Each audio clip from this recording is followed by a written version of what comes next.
All right, so we're back. This is going to be the third lesson on title, subtitle, and outline.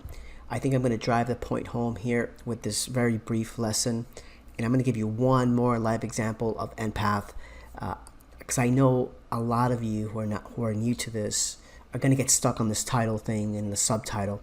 So here is a third example of me publishing under the title empath. Okay, so look at this title here. The main title is Empath, the subtitle, A Survival Guide for Highly Sensitive Person, Achieve Emotional and Spiritual Healing. You're going to find all of these words when you do, when you do the research on Amazon, you see the books that are being published, you're going to find all of these words. I don't want you to overcomplicate this. This is not a luck thing. There is a market. There's people looking for this type of books, right? Here is another empath book published maybe like a month before or 2 months before the one I just showed you.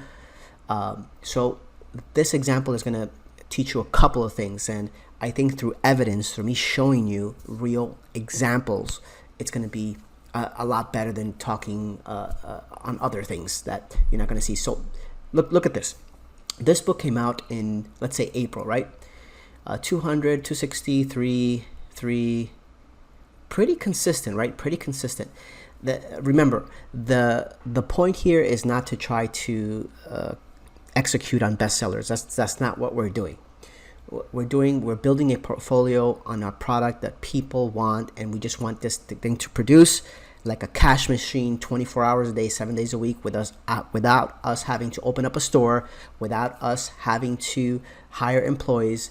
This is what we call a digital asset, right? Look how simple it is. The title, the subtitle, and that's it. Now, this is the second lesson and evidence that I want you to see, because after publishing hundreds of books, I have seen this principle to occur very, very, very frequently. So this is what happens.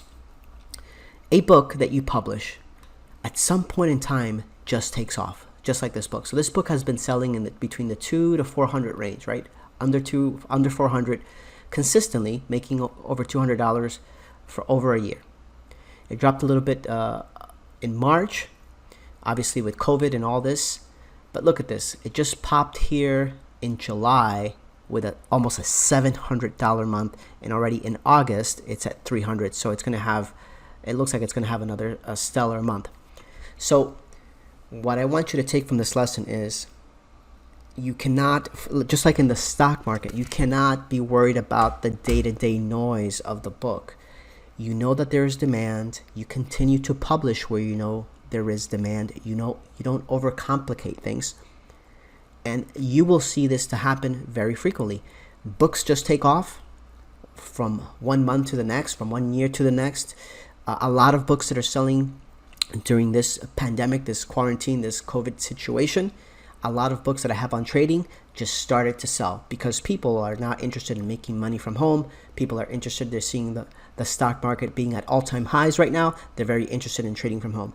So when you have a well-diversified publishing portfolio in a lot of different areas, you have built a digital asset, just like you have real estate. It's just going to trickle in. It's a stream of income coming in. It's out there for life, 24/7, in the biggest marketplace in the country, Amazon.com.